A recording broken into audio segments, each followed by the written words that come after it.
লঘুচাপের প্রভাবে বিভিন্ন জেলায় ভারী বৃষ্টি হচ্ছে, তৈরি হয়েছে জলাবদ্ধতা। এতে চরম ভোগান্তিতে পড়েছে লোকজন। টানা বৃষ্টি ও উজান থেকে নেমে আসা পাহাড়ি ঢলে ফেনীর মুহুরী, কুহুয়া ও সিলোনিয়া নদীর পানি বিপৎসীমার ওপর দিয়ে বইছে। ফেনীর ফুলগাজী ও পরশুরাম উপজেলায় অন্তত ৭০টি গ্রাম প্লাবিত হয়েছে। তলিয়ে গেছে ফসল, ভেসে গেছে ঘেরের মাছ। নোয়াখালী শহর সহ ৯ উপজেলার নিচু এলাকা পানিতে ডুবে গেছে। নিচু এলাকা প্লাবিত হওয়ায় রাস্তাঘাট ও বীজতলা ডুবে যাওয়ার পাশাপাশি ভেসে গেছে মাছের ঘের। ভারী বৃষ্টির কারণে চট্টগ্রামের চকবাজার, মুরাদপুর, হালিশহর, বহদ্দারহাট ও আগ্রাবাদে সৃষ্টি হয় জলাবদ্ধতা। কোনো কোনো এলাকা হাঁটু থেকে কোমর পানিতে তলিয়ে গেছে। ঘরবাড়ি ও দোকানপাটে পানি ঢুকে পড়ায় ভোগান্তি বেড়েছে কয়েক গুণ। এদিকে রাঙামাটিতে পাহাড়ে বসবাসরত ঝুঁকিপূর্ণ স্থান থেকে সরে যেতে মাইকিং করেছে প্রশাসন।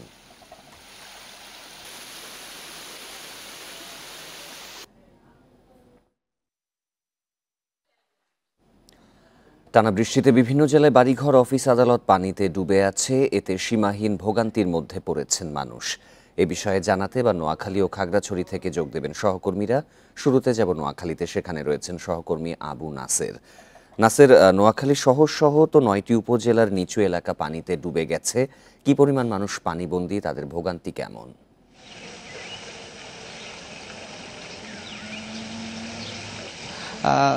আপনি যেমনটি বলেছেন, নোয়াখালীর প্রায় প্রত্যেকটি উপজেলাতেই বন্যা পরিস্থিতি, কোথাও জলাবদ্ধতার সংকট দেখা দিয়েছে এবং এই সংকটে মানুষের একেবারে দুর্বিষহ অবস্থা তৈরি হয়েছে।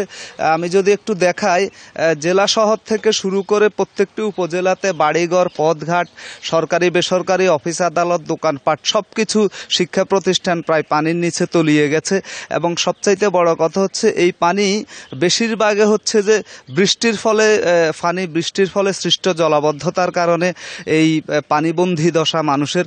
অন্তত ২০,০০০ মানুষ ৯ উপজেলার পানিবন্দী হয়েছে বলে আমরা জানতে পেরেছি। এবং প্রতিনিয়তই বৃষ্টি হচ্ছে এবং বৃষ্টির সাথে পানির উচ্চতা বাড়ছে। অন্যদিকে গতকাল থেকে আমরা খবর পেয়েছি যে কিছু কিছু জায়গাতে জোয়ারের পানিও প্রবেশ করা শুরু করছে, অর্থাৎ বন্যা পরিস্থিতিও দেখা দিয়েছে। তো এখানকার স্থানীয় বাসিন্দা যারা রয়েছেন তাদের অভিমত হচ্ছে, গত ৫০ বছরে এমন দুর্যোগ, এমন দুর্বিষহ পরিস্থিতির মুখোমুখি তারা হননি। কারণ এত বেশি নাজুক পরিস্থিতি যে গ্রাম থেকে শুরু করে শহর পর্যন্ত অলিগলিতে সব জায়গাতে রান্না করার ব্যবস্থাটুকু নষ্ট হয়ে গেছে। রান্না করতে পারছে না, ফলে অনেক জায়গাতে দত্তেরহাটে বিশেষ করে একটি বেসরকারি প্রতিষ্ঠান মনির হোসেন ফাউন্ডেশন নামে, তারা স্থানীয় বাসিন্দাদের মাঝে গতকাল থেকে রান্না করা খাবার বিতরণ করা শুরু করেছে। এবং বেশিরভাগ এলাকাতেই আসলে মানুষ রান্না করতে পারছে না, ফলে খাবারের কষ্টও দেখা দিয়েছে। তবে স্থানীয় বাসিন্দারা বলছেন যে বন্যা দুর্গত এলাকা ঘোষণা করে অনতিবিলম্বে যেন দুর্গত এলাকাতে যেসব জায়গার মানুষ খেতে পাচ্ছে না তাদেরকে যেন শুকনো খাবার এবং রান্না করা খাবার বিতরণ করা হয়। পাশাপাশি অনেক এলাকার মানুষে আসলে উঁচু জায়গা সেখানে তারা নিজস্ব উদ্যোগে সেখানে আশ্রয় নিয়েছেন, ঘর বাড়িতে থাকতে পাচ্ছেন না, কারণ থাকার উপযোগী না। এবং এই সময়তে সবচাইতে বড় কথা হচ্ছে যে সাপেরও ভয় রয়েছে। এবং ফলে কাঁচা ঘর বাড়ি যেগুলো রয়েছে, অনেকদিন পানি জমে থাকার ফলে ধসে পড়ার সম্ভাবনা দেখা দিয়েছে। অনেক জায়গাতে কাঁচা ঘর ধসে পড়া শুরুও করেছে। স্থানীয় বাসিন্দাদের অভিযোগ হচ্ছে, দিনের পর দিন পানি নামার যে খালগুলো রয়েছে সেগুলো দখলের কারণে তাদের এই দুর্ভোগ তৈরি হয়েছে। অনতিবিলম্বে, যেহেতু সেনাবাহিনী এখন মাঠে রয়েছে, প্রশাসন এই বিষয়ে আপনি আরো তথ্য সংগ্রহ করতে থাকুন। এবারে খাগড়াছড়ির পরিস্থিতি জানবো, জানাতে যোগ দিচ্ছেন সহকর্মী সমীর মল্লিক। সমীর, গত শনিবার থেকে তো মঙ্গলবার রাত পর্যন্ত টানা বৃষ্টি হয়েছে খাগড়াছড়িতে। তো ৯টি উপজেলার কোন কোন এলাকা বেশি প্লাবিত, আশ্রয় কেন্দ্রগুলোর পরিস্থিতি কেমন? দেখুন, এই আগস্টে কিন্তু খাগড়াছড়ি এই নিয়ে প্রায় গত ৩ মাসে ৪বার বন্যা হয়েছে। তবে আগস্টের এই বন্যাটি সবচেয়ে ভয়াবহ বলা হচ্ছে, কারণ এই বন্যায় সবচেয়ে বেশি এলাকা প্লাবিত হয়েছে। এবং আমরা দেখেছি মাইনি এবং চেঙ্গি নদীর পানি বেড়ে সাধারণত একদিনের ব্যবধানে সেই পানিটা কিন্তু কমে যেত, কিন্তু আমরা দেখছি গতকাল থেকে যে যে বন্যা শুরু হয়েছে সেটা কিন্তু স্থায়ী হয়েছে এবং যে পানি নামার কোনো লক্ষণ আমরা দেখছি না। আকস্মিক এই বন্যায় কিন্তু অসংখ্য মানুষ আশ্রয় কেন্দ্রগুলোতে আশ্রয় নিয়েছে।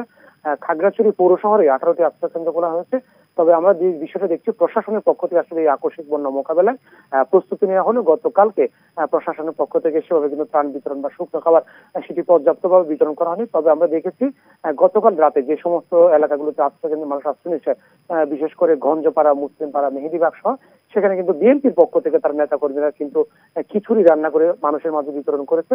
সে কারণে যারা বন্যা দূর করেছে তাদের মধ্যে কিছুটা হলো স্বস্তি এসেছে। আমরা বিষয়টা নিয়ে খাগড়াছড়ি জেলা প্রশাসকের সাথে কথা বলেছি। তিনি বলছে গতকালকে আসলে সব ধরনের শুকনো খাবার প্রস্তুত করা হয়েছে, তবে রাত হয়ে যাওয়ার কারণে সমস্ত আশ্রয় কেন্দ্রগুলোতে সেগুলো প্রচার সম্ভব হয়নি। আজকে সকাল থেকে খাগড়াছড়ি পৌরসভাতে অন্তত 2,500-এর বেশি শুকনো প্যাকেট কিন্তু রেডি করা হয়েছে। সেগুলো সকাল থেকে বিতরণ করার কথা রয়েছে। তবে কিছু কিছু জায়গায় সেখানে উপজেলা প্রকল্প বাস্তবায়ন কর্মকর্তা অর্থাৎ পিআই এর মাধ্যমে খুব অল্প কয়েকটা জায়গায় শুকনো খাবার বিতরণ করা হচ্ছে। একই অবস্থা খাগড়াছড়ির অন্য একটি উপজেলা যে দিঘিনালা এবং পানছড়ি, সেখানে কিন্তু বন্যার কবলে পড়েছে। দিঘিনালার মেরুং এলাকাটি সবচেয়ে বেশি প্লাবিত। এই এলাকাটি এই নিয়ে অন্তত 4বার কিন্তু বন্যার কবলে পড়েছে চলতি মৌসুমে। সেখানে যে সময় সেখানে আমরা দেখেছি ওইখানে মানুষের প্রশাসন পক্ষ থেকে গতকাল রাতে খাবার দেওয়া হচ্ছে। তবে একটা বিষয় আপনাকে জানিয়ে রাখি, খাগড়াছড়ি সাজেকে অন্তত যান চলাচল বন্ধ থাকায় সাজেকে 200-র বেশি পর্যটক ইতিমধ্যে কিন্তু আটকা পড়েছে। একই সাথে লংগদু সড়কে যান চলাচল বন্ধ হওয়ার কারণে লংগদুর সাথে সারা দেশে যান চলাচল বন্ধ রয়েছে এবং বৃষ্টির যে পরিস্থিতি আমরা দেখছি সেটা অব্যাহত থাকলে বন্যা পরিস্থিতি কিন্তু সহসাই কমবে আর কোনো সম্ভাবনা নেই। খাগড়াছড়ি এবং নোয়াখালীর বন্যা পরিস্থিতির খবর জানাচ্ছিলেন সহকর্মীরা।